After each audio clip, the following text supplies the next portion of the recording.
And welcome back to Tea and the Butty podcast. I'm Dominic. And I'm Erica. And today we've just come back from the movie theatre, the cinema. So we're going to talk about a movie we've just seen, fresh in our minds, and it's called Yesterday. Yes. We're big Beatles fans, in case you didn't know. We're big Beatles fans. This is how Tea and the Butty all started. It's kind of like the letters of the Beatles through the years, which was the original website that we started all those years ago. And this film, we went in. We were kind of going into it with a little bit of trepidation, and skepticism. You know, it's like, first of all, spoiler alert, because it's kind of just come out. It came out on the 28th of June, I think. So. Yeah, and we weren't sure whether we were gonna talk like in depth about what happens in the film, but I want to. So we decided to talk, and we decided to spoil it. So if you haven't seen the film and you're planning on it and you do not want it to be spoiled, then stop listening. Go listen to our other podcasts, which contain no spoilers at all, except some Game of Thrones ones, but you know, you've probably seen that already. So so on we go with the show. Yes. Yesterday, the movie, it's written by Richard Curtis and produced by him, directed by Danny Boyle. Richard Curtis is known for Love Actually and Four Weddings and a Funeral, The Vicar of Dibley, and also had a hand in creating Blackadder too. About Time. About Time as well. Another great. He's pretty much the king of romantic comedy at this point. British romantic comedy, but you know, that's kind of. Yeah. I mean, there's a lot of. I don't really know if there's any. There's a lot of American romantic comedies, but you know, it's like all by one person. Yeah. Yeah, I mean, I'm sure there is.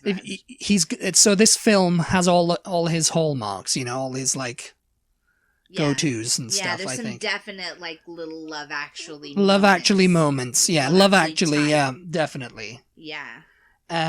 So the premise is a struggling singer-songwriter named Jack Malik, played by Himesh Patel. And his childhood friend Ellie, you know, they're just going around in Lowestoft in Suffolk. I mean, this is a romantic comedy, but that's not the main. It's got an element of it's really. the main point of the film is the Beatles. Yeah. And it centers around their influence or non-influence, as it were. Yeah. So he's a struggling singer-songwriter. He's got his songs. No one's listening to him. His childhood friend Ellie's his manager, and she carts him around in her Mini. She's booking him at children's birthday parties. And, you know, gets him gigs at like festivals, but nobody's going to watch him. Little pubs and hotels that have been closed for weeks and whatever, you know. And, you know, she's a teacher. Yeah. And he used to be a teacher, but he's decided to like give it up and go off in search of fame. We were late. And fortune. Yeah, we were late. So we missed, I think, maybe about 5 minutes. 10 minutes of it, yeah.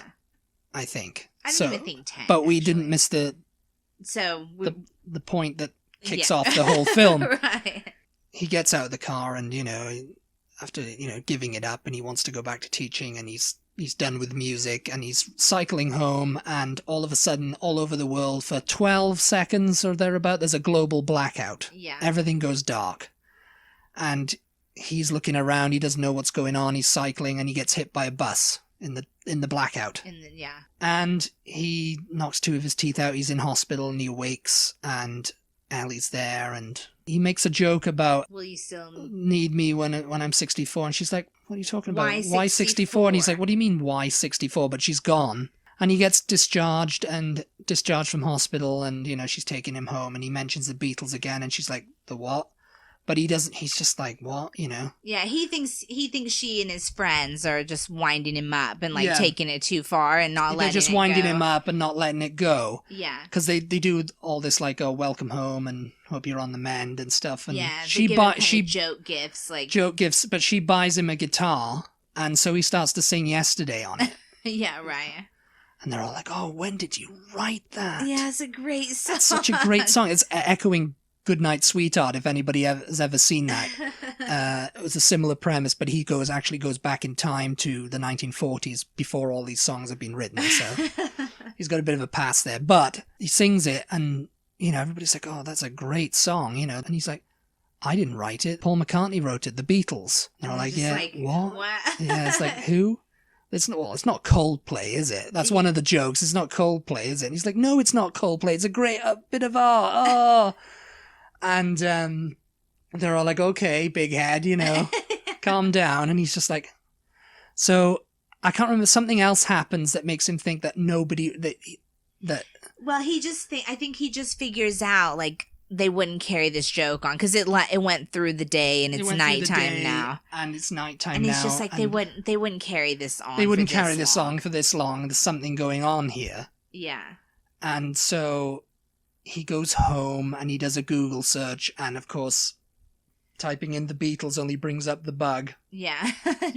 Beatles with two E's, rather. With two E's, yeah. But before he looks through his record collection. There's no Beatle albums there. Not there, yeah. He's got them all alphabetized, and so he goes to the B's and he's pulling them out, and he's like, Bowie, whoever. I can't remember who else he pulls out, but yeah, no Beatles. Before we continue on, though, I know what you are thinking. It just sounds a little bit far-fetched, just like why, because they do not go into why this happened at all. They don't even it's just kind of like you're supposed to, and it's you not just that they go don't with it. And it's important to point out, it's not that they don't remember the Beatles didn't exist. It's the fact that they never existed. There's also things in the movie that didn't exist, like Coca-Cola, and cigarettes. Yeah. And Oasis. And Oasis, the band Oasis. Yeah. And, that joke is put in there. The Rolling Stones still exist, happily for Mick and Keith. Still rolling, as they say. But, yes, Coca-Cola doesn't exist, or cigarettes. And it seems like those three things were like the biggest popular thing. Yeah. The most popular things have been erased from history. From the 20th century. Cigarettes, I guess, are older than that. Yeah, probably, and Coca-Cola was... Oh, yeah, Coca-Cola too. Yeah. Anyway. But yeah, so don't go in, if you want to go see this movie, I mean, don't go in to nitpick. Yeah, we are going to... If you like nitpicking, then... This is not the movie for you. This is not the movie for you, because there's too much. It's, you've got to treat it as it comes. Yeah, because you could start to go, well, how did the Rolling Stones exist? Because, I mean, moving along in the plot, he decides, since the Beatles don't exist, he can just write all their songs. Yeah. Or, and sing them all. Yeah. And at first, there's a lot of, nobody's really listening to him. He's singing I Want to Hold Your Hand. He's singing She Loves You. Just doing this. And, it's like he's singing it at, like, hotels and birthday parties, and no one's really paying attention. And, I mean, that's the nod there, because people are like, well, the Beatles music it's of its time. Yeah. And it wouldn't be famous if it was sung today. Yeah. And it was kind of like that was the nod to it. Mm-hmm. But then this guy... Yeah, because what Dominic is talking about is we've seen a lot of people online pointing that out. Well, the Beatles music wouldn't be popular in today's society because it's... Like Dominic said, if it was released now as new music, it wouldn't, because it doesn't sound like anything else. Like it's not going along with the mainstream of what music sounds like today. It's not what's that song? It's not the Cowboy song. Old Town Road. Old Town Road. It's no Old Town Road. Old Town Road now, is it? But that brings us to another thing, like Oasis don't exist. But, he goes on, moving along in the plot, he goes on local television in Suffolk and plays, because he works at a warehouse. And so that was another nod to the Beatles as well, I think, in like a way, they went on and, the guy who was doing it was just making fun. He was like, oh, no songs about Jumbo Fairy Liquid then, or... Because he plays In My Life. He goes like on a local, did you say that? Yeah, it was a local TV program, regional TV, and, sings it, and they're all like, oh yeah, he's been giving out his CDs for free, because there's that guy in the pub that says, "Oh, I'll record you," and he lives next to a train station. Oh, right, yeah. And he's got a little Beatle cut and everything, so and there's so many nods. There's so many nods, obviously, and the way he's dressed, Jack, he's dressed very like Paul McCartney through the years, Yeah. And there's a lot of like blatant nods to it, blatant nods for to the band. hardcore Beatles fans. For hardcore Beatles fans, yeah. So that was very good that they put that in. But he goes on and. They're making fun of him. That was a kind of like thing because they made fun of the Beatles in the early days too. All the people who were like putting them on TV, the BBC were just like, "What's this song you got? Oh yes, you're a bit silly, aren't you, with those haircuts?" Yeah.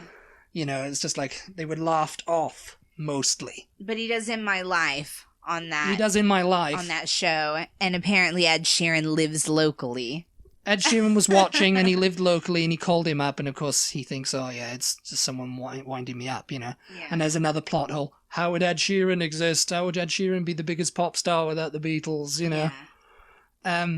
Just go in and watch the movie because they've done it really good, Just go with it's fun, it's cute.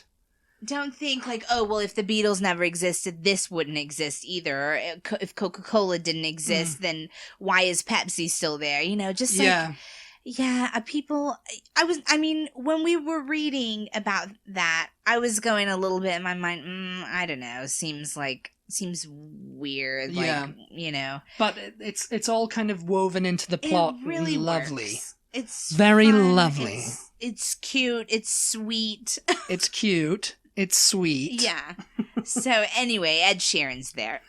Ed Sheeran turns up at his house one night, and his parents, because he's living with his parents, and he's like, "Oh, I want you to support me on my next tour in Russia." And there's a funny scene where his dad's in the kitchen trying to find the pickles or whatever. Doesn't realize it's Ed Sheeran. He goes, and at the end he goes, "Oh, you look like Ed Sheeran." He goes, "Well, I am Ed Sheeran." He's like, "Well done." Oh, well done. Just leaves like, okay.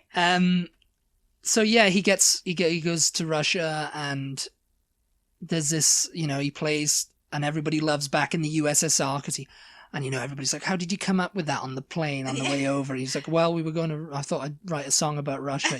Yeah. USSR, it's like, oh, it's a bit before your time, Yeah. Yeah, there's a bunch of funny moments like that do definitely feel like Goodnight Sweetheart. It's very Goodnight Sweetheart, it's just yes. like, ha-ha, because it reminds me of that, when that episode of Goodnight Sweetheart when George Formby walks in and hears him playing When I'm 64. Oh, yeah. Or George Formby's manager says, "Oh, that's great for George Formby. I want to buy it and give it to him." And Gary, the main character in Goodnight Sweetheart, is like, "No, I don't want to sell this because it's going to be written. It's not my song. It's going to be written at some point, and it's going to change." He was constantly thinking it's going to change time. Yeah, yeah. And that's the thing I was thinking about reading these negative reviews of the film. I was getting a little bit worried because I was like, it is an interesting premise actually, and I thought it could have been taken quite seriously and done sort of from a serious perspective. From a serious perspective, like exactly what all we wouldn't have today had the Beatles really not existed. And so I was like, oh, they maybe missed an opportunity there where they could have like actually made a sort of a deep, deeper, more meaningful film. But it's kind of like it's a lighthearted. But it's lighthearted. It's a romantic comedy at the end of the day. And you know what? When I was in there, I totally was not even thinking about any of the negative stuff that we read about it beforehand. No, neither was I. I was just enjoying it. It was very enjoyable. Yeah. I mean, I've got to say it was very enjoyable. I went into it with a little bit of like, oh, I'm going to be a bit, Yeah. But I wasn't. I was pleasantly surprised. I mean, Richard Curtis does that to you. He takes something and he kind of like makes it like he takes you along on the ride. Mm-hmm, yeah. And Danny Boyle too, he directed it and he did a great job with it. So obviously he hooks up with Ed Sheeran. He hooks up with Ed Sheeran's agent, who then becomes his manager, and they start like, oh, I'm going to make you the biggest... Come out to LA and... I'm going to make you the biggest thing in the world, pop star in the world, and... We got to change your image. You're really unattractive. You're really unattractive, and, writing all these songs, going to do an album, and... And she's, what's her name from Saturday Night Live? Kate McKinnon. That's it, yeah. She plays the agent, and he rises to global fame. Yeah. And, of course, he leaves. And, of course, Ellie's his kind of, like, in love with him. And... Ellie, by the way, is from Downton Abbey. She was Rose. Rose in Downton Abbey, and she was Cinderella. In the live action. In the 2016 live action. Yeah. Disney Cinderella. So yeah. So it's full of people that you will recognize if you're an Anglophile or if you just watch a lot of TV. If you watch a lot of TV and, you've seen a lot of British productions, there's going to be a lot of people you recognize. For fans of Paul Dark, Ellie's flatmate's in it. Yeah. And she plays Morwenna. Morwenna. There we go. We got it. Morwenna is in it. For fans of Paul Dark who've seen Paul Dark and everything, she's in it, and it's a small role, and she's Ellie's flatmate. But anyway, he's got a friend. He's got a friend. Game of Thrones. He was the. Which I totally did not. He was the guy who was going to marry the Khaleesi. He was like one of the masters of Astapor. Master of Marine, I think he was. Marine. Yeah, he was going to marry her and everything, but then he ends up getting killed like them all. Like everybody else. And he was good in it. He was really good in it. Joel Fry. Oh, he was great. Yeah, he was so cute in this film. Jack's parents. Sanjeev Bhaskar and Meera Syal, two stalwarts of British comedy. Yeah. They used to do a show called Goodness Gracious Me that I grew up with. Well, the dad, he's in something fairly recent where he played a doctor in a small town. It was a little bit. It was Martin, wasn't 1960s. The Indian doctor. Mm-hmm. Yeah, in a little town in Wales in the 60s. Yeah, that was recent. But I think he's been in other things too. Yeah. Going along. James Corden's in it as himself. Yeah. But yeah, most he leaves and goes on this thing to LA and everything. Yeah. And, of course, as he's trying to write songs, he finds he can't remember all the lyrics to Beatles songs. Yeah. You can't just Google them. And you can't just Google them. And, this is something, it's just like Eleanor Rigby causes him problems, Strawberry Fields, Penny Lane, and he's like, I've got to go to Liverpool. Yeah. Because these songs were written about Liverpool, Strawberry Fields and Penny Lane and Eleanor Rigby, Maybe when I'm there and I can see the places. I can see the places, it'll jog my memory. And while he's there, someone's watching him. Yeah. And she later turns out to be one of the other two people who remember the Beatles in the world.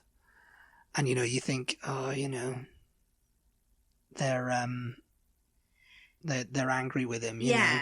I definitely did, and he did. The character, the character. Jack thought that. Oh no, they revealed to him that we know also, and we want to thank you.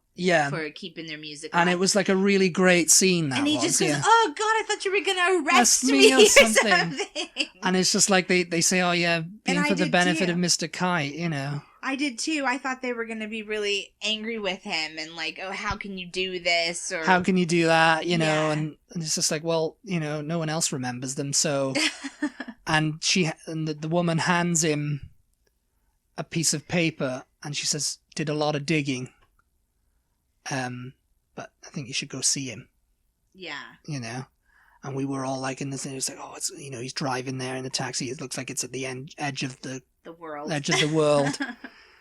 He's getting a taxi to this place, and we're going, oh, it's got to be Paul, isn't it? It's got to be Paul, because it looked to me like images I've seen of Paul's place in Peasmarsh. Yeah, I don't know if he still has that, but yeah. It's close to the sea. It's close to the sea, yeah. I was like, this is going to be Paul. Like, they actually he actually let them film, like, on his property or something. Like, this looks like... And I thought, no, it's got to be... And then it shows this little, like, sort of like a cottage, like a country type house, and I was like, oh, okay, so he's poor because he was never Paul McCartney in Lights, he wasn't, he didn't write those songs, And, you know, there's a little scene, you know, where you just show it, you know, it's just showing the silhouette of the guy and the thing, and, you know, showing he's kind of out of focus. He's out of focus, and, you know, you can see like drawings, and it just dawned on me. I was like, oh, it's John. No, it still didn't. It because didn't. Paul, and then when he opened the door, and he was Paul like, hello. draws, he's an artist also. Yeah. So I just thought. But no, I thought, and it just all clicked into place. I was like, yeah, if they never existed, John would still be alive, theoretically. You guys. I sobbed when he opened the door. I sobbed like loud, full on loud, ugly cry. It was, yeah. Thankfully, there was not many people in the theater. It was so sad. There were very few people in the movie theater, but yeah, Erica was sobbing. I was sobbing. I think you cried too. I cried a little bit. Yes, I was keeping it mostly together. I was just like, oh, sweet baby, sobbing, you know.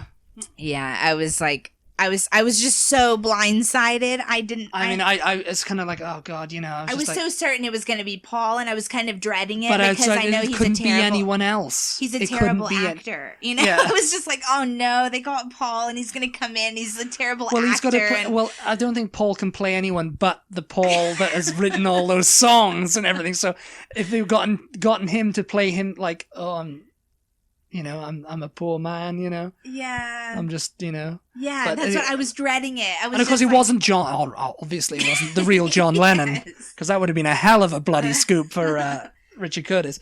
But he opens the door and he's got the long hair. He's got the little, like, you know, he's been to see all the granny glasses, the nose. Totally didn't clock it was Robert Carlyle playing him.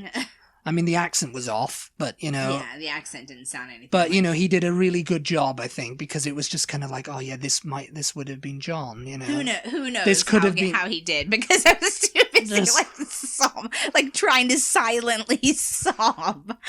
And, you know, he's living out there, and, you know, he's just talking to him, and... he's had a happy life. He's had a happy life and everything. I've just realised that your mother might listen to this podcast before she sees the film, and we just ruined it for her. Just ruined it all for her now. So we'll have to put a ban on her. Because my mother's the only one listening to us. Yes, yeah. So, you know, if we see that one listener, we know it's all over, because she hasn't seen the film yet. So, but yeah, when I saw him open the door, I was like, it couldn't be anyone else. Yeah. He started the band. You know, yeah.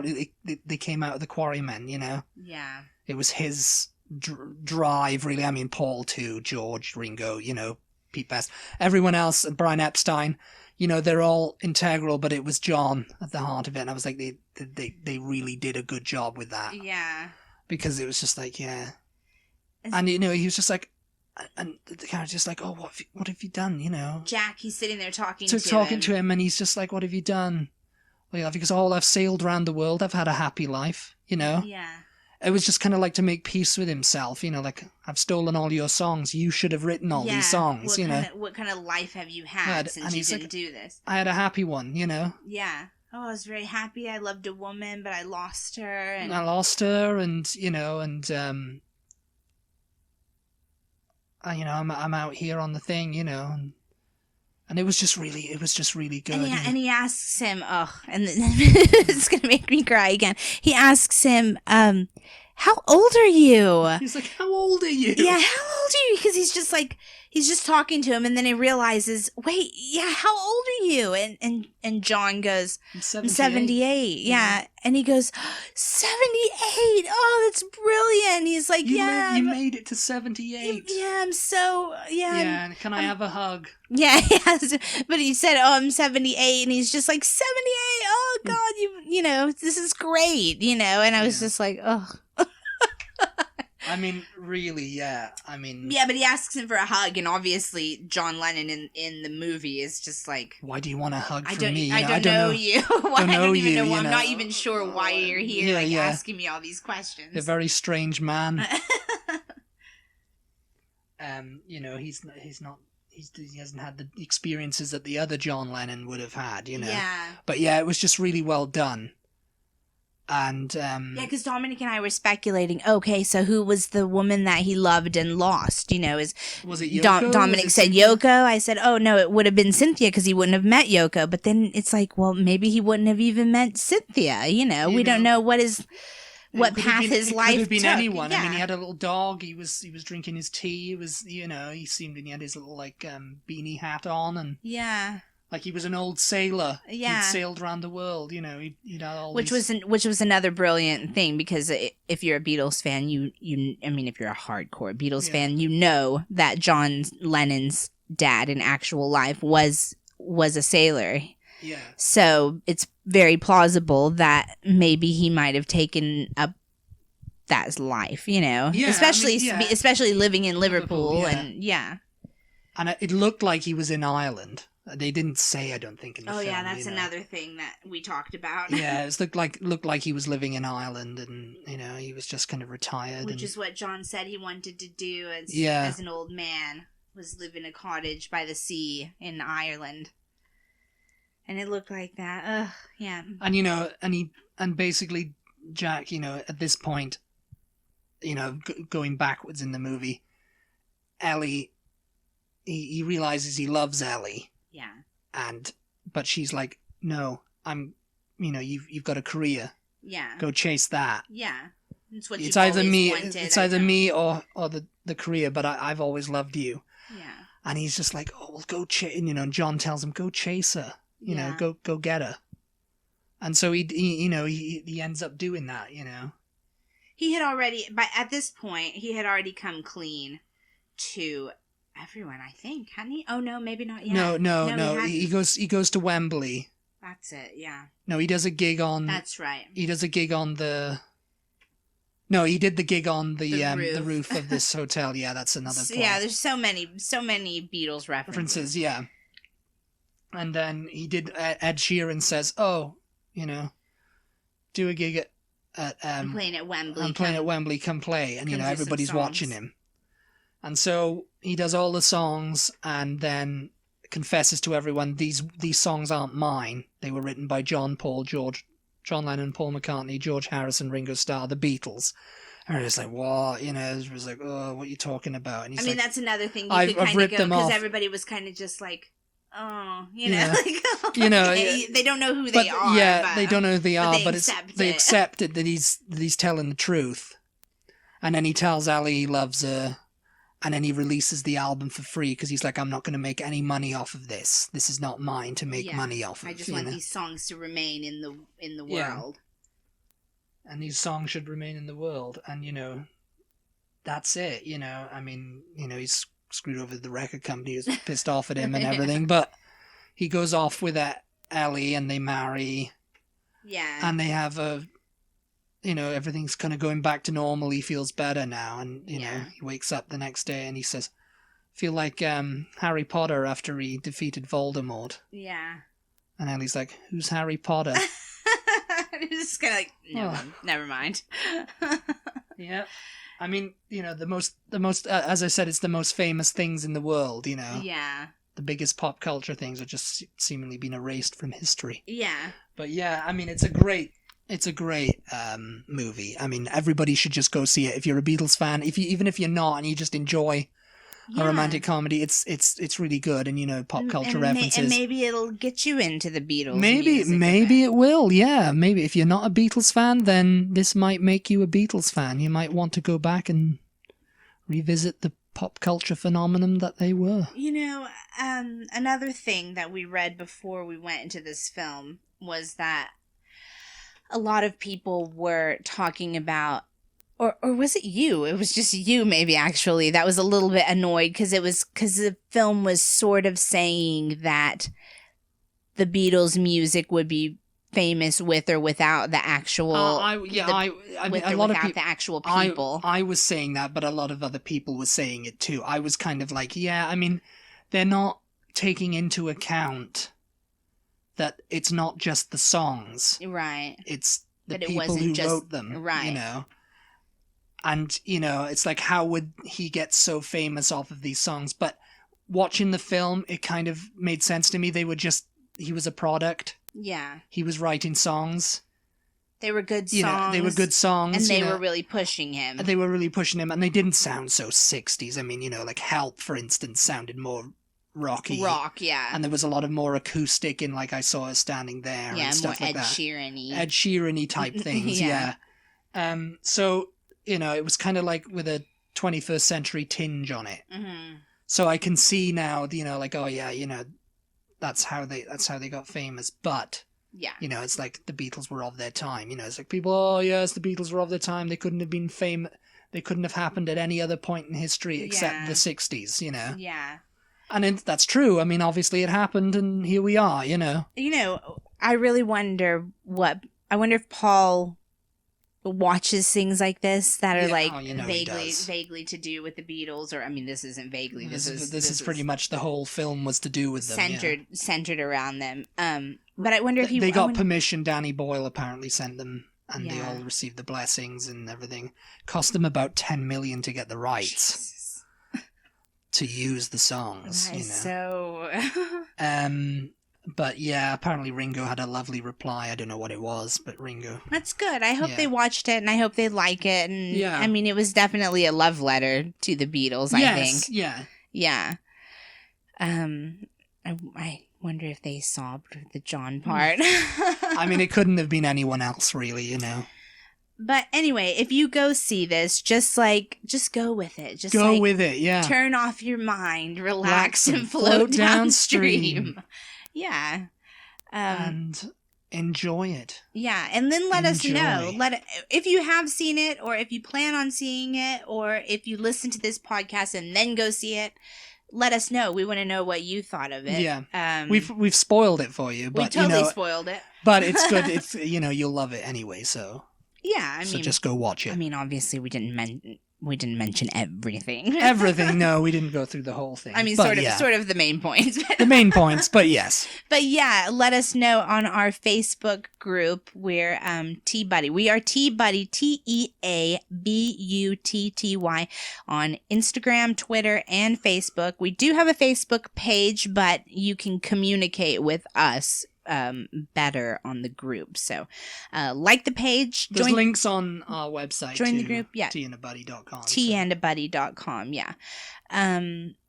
Just do all the things, and we want to hear from you. And we want to hear from you. We definitely want to know what you thought of this movie, though. Yeah, definitely. So tell us. Because we're excited, and we want to talk to other people who have seen it. Yep, we had someone who sat through all the end credits with us. Yeah. She told us that, she was glad we respected them as much as she did. Yeah. She said, I was like, of course. Of course. But yes, anyway. Yeah. We'll see you next time. See you next time. Bye. Bye.